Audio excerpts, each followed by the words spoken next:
Друзья, всем привет! Вы снова на канале Звукодилер. Сегодня мы поговорим о такой интересной теме, как сведение в наушниках. Вообще зачем это, почему, стоит ли и можно ли добиться хороших профессиональных результатов, не имея большой профессиональной комнаты и больших профессиональных мониторов. Но прежде чем мы начнем, у меня есть небольшая просьба подписаться на этот канал. Это своего рода доверие ваше моему контенту, который я для вас делаю. Ну что ж, поехали.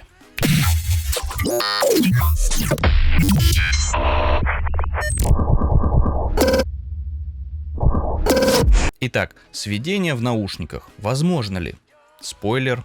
Да. Долгое время в кругах звукорежиссеров бытовало категоричное мнение о невозможности сведения музыки в наушниках, и не беспочвенно. Миксы, сделанные в наушниках, имели более узкую панораму, ошибки при работе с балансами, ошибки при работе с тембрами, отсутствие реалистичного звучания, так как мы слышим левый и правый каналы изолированы друг от друга, и сам звук изолирован, в принципе, от комнаты. В этом всем есть, конечно же, смысл и справедливость критики сведения музыки в наушниках. Но хочется сказать, что если человек достаточно хорошо знает свой звуковой инвентарь, к примеру, те же самые наушники, то его миксы будут сопоставимы с миксами, сделанные на мониторах, на хороших мониторах. И в то же самое время, не имея хорошей комнаты или не зная ее, не зная своих мониторов, можно запортачить вообще любой микс. Не так давно я наткнулся на одно интересное видео, где небезызвестный Эндрю Шепс рассказывал о том, что ему довольно часто приходится сводить музыку в наушниках. Конкретно он рассказывал, если мне не изменяет память, про Sony MDR-7506. После сведения материала он приносит материал на студию и проверяет уже в мониторах. И делает какие-то мелкие корректировочки. То есть он говорит о том, что нету какой-то пропасти между тем, что он слышал в наушниках, и тем, что он слышит в мониторах. И дело не в том, что Эндрю Шепс настолько крутой, что он может свести любой материал в наушниках, хотя он действительно крут. Дело в том, что он знает эти наушники на 120%. Он знает каждый нюанс, каждую проблемку этих наушников. И он предпринимает какие-то решения, точнее какие-то шаги в процессе сведения миксов, которые приведут к ожидаемому результату.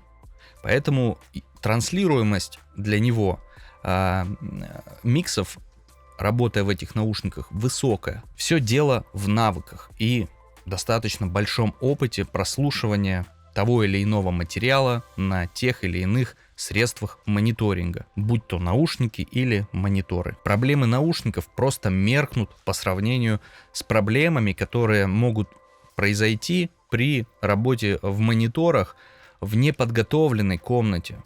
Когда комната маленькая, когда мониторы неправильно подобраны к этой комнате, когда комната акустически не подготовлена, вследствие чего возникают фазовые вычитания и искаженная картина происходящего. Золотое правило: знайте свои мониторы и знайте свою комнату.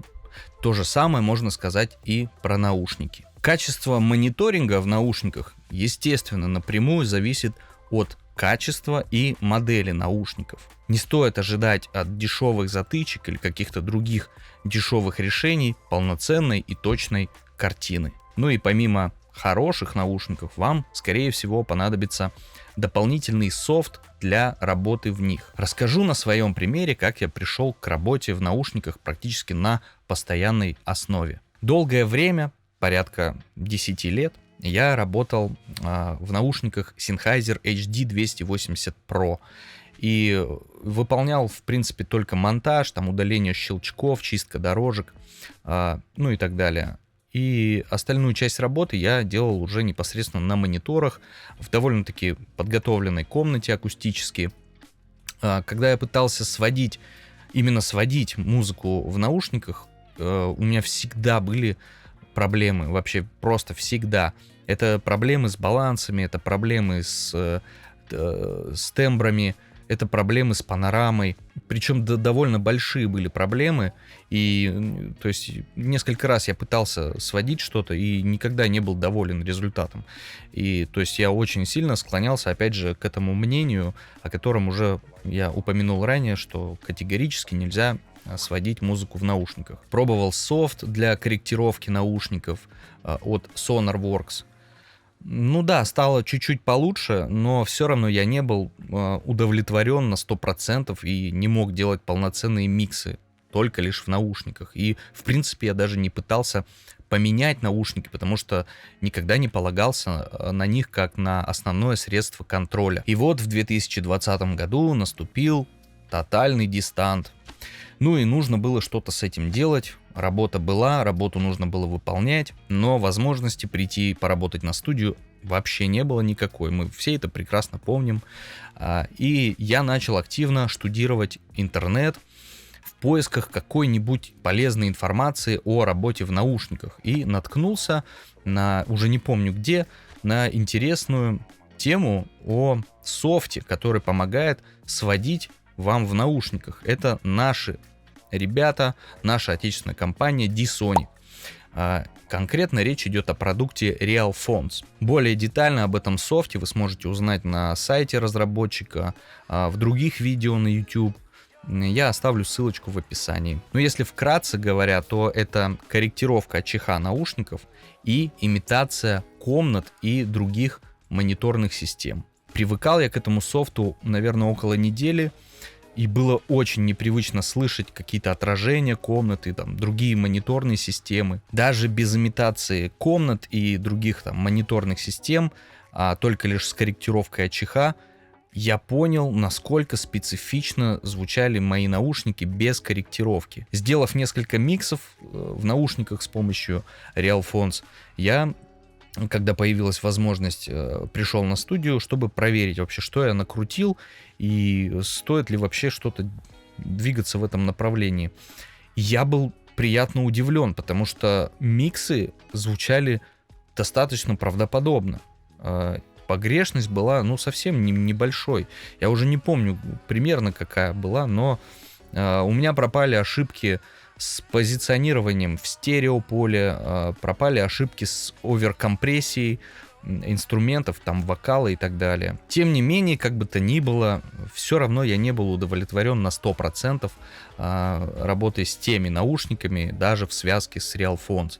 И в моем арсенале появились Odyssey LCD 2 Classic. И с тех пор все поменялось. Уровень детализации и позиционирования в стереополе стало несоизмеримо выше. И даже первые миксы, которые я сводил без RealPhones, очень хорошо транслировались и на мониторы, и на большие порталы концертного зала. И это меня очень сильно удивило. Единственный недочет, который я заметил, это был избыток низких частот в миксах, которые я сделал в новых наушниках без RealPhones. Затем я решил использовать эти наушники совместно с RealPhones. Некоторое время поработав на стандартном профиле, я понял, что меня это не до конца устраивает. И результат не совсем тот, и ощущение от музыки не совсем то. И я решил все-таки попробовать сделать индивидуальную калибровку. Итог: это превзошло вообще все мои ожидания. Здесь не только выровнялась АЧХ, как мне надо, здесь фаза сигнала стала абсолютно ровной. Я стал музыку слышать точно так же, как я их слышу на мониторах. Ощущение, я имею в виду, передача ощущений была точно такой же. И транслируемость миксов повысилась просто в разы, сразу же, моментально. Это просто с индивидуальной калибровкой. То есть со стандартным профилем такого не было. Уж не знаю, что там за технологии конкретно ребята используют для калибровки, но разница от стандартного профиля была достаточно ощутимой. Опять же, повторюсь, миксы стали транслироваться гораздо лучше на любые виды систем. Все стало звучать гораздо лучше, и без этих костылей постоянно там проверка на той системе, на этой системе. То есть здесь еще и время сократилось, время работы, а это очень важно. Поэтому для тех, кто пользуется этим софтом И кто сомневается, делать там индивидуальную калибровку или нет, ребят, однозначно да. Однозначно да. Я вас уверяю, будет результат вас устраивать гораздо больше, чем то, что сейчас у вас имеется со стандартным профилем. Единственное, о чем я жалею, это то, что я не отдал наушники на индивидуальную калибровку раньше. Я дождался того момента, когда у меня скопилась достаточно большая очередь из клиентов, и наушники в это время у меня были на калибровке в Москве. Там заняло, конечно, чуть побольше времени, но там у ребят была очень высокая загруженность, поэтому мне пришлось подождать немножко побольше, но это того стоило, однозначно. Единственное, на мой взгляд, чего не хватает в этой связке, то есть наушники плюс RealPhones, это ощущение вибрации по телу от музыки. И я думал насчет этого, и мне казалось, что это из области фантастики что-то, да, что-то по типу, я не знаю, какой-то жилет или что, или рубашка там какая-то сверхтехнологичная, которая бы передавала эти вибрации. То есть, соответственно, чтобы сигналы были синхронизированы аудио и этой рубашки. Вот. Но оказывается, есть такая штука забугорная, называется Subpack. Вот, ребят из D-Sonic, если вы сделаете что-то подобное, и это будет хотя бы на 80% соответствовать ощущениям от музыки, вибраций, то это вообще, вот на мой взгляд, это закроет вообще, в принципе, вопрос о необходимости комнаты и о необходимости мониторов, в принципе. Поэтому, пожалуйста, подумайте насчет этого, может, у вас получится не хуже. Я за развитие технологий. И все больше, все чаще замечаю, что традиционные методы работы с аудио, они все быстрее трансформируются во что-то новое. И это очень классно. Но все же стоит отдать, конечно же, дань уважения традиционным методам, потому что без них, в принципе, не было бы вот этого нового чего-то. Время от времени я все же проверяю свои работы, сделанные в наушниках с помощью RealPhones, в других акустических средах, то есть на студии в мониторах, или в большом концертном зале на порталах, там, или в машине, или в затычках просто. И каждый раз я убеждаюсь в том, что все хорошо, проблем нет. И все это благодаря, первое, качественным наушникам, второе, софту RealPhones и индивидуальной калибровки для наушников. И все, для меня, кроме вот того, о чем я уже упомянул, то есть ощущение вибрации от музыки, для меня вопрос, в принципе, закрыт. Вот если, опять же, ребята что-то сделают подобное, как я уже упомянул, это будет все. Это будет, для меня лично прям все шикарно.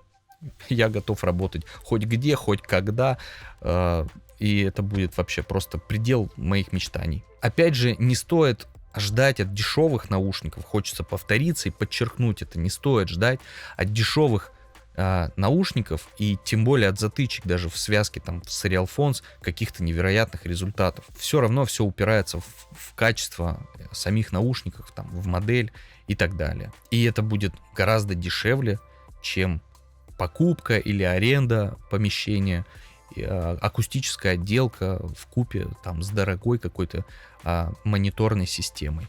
Ну что ж, друзья, на этом пока что все. Подписывайтесь на канал, ставьте лайкосики, пишите свои комментарии, с удовольствием отвечу на все вопросы. Все ссылочки будут в описании. Всем хорошего настроения, всех благ и здравия!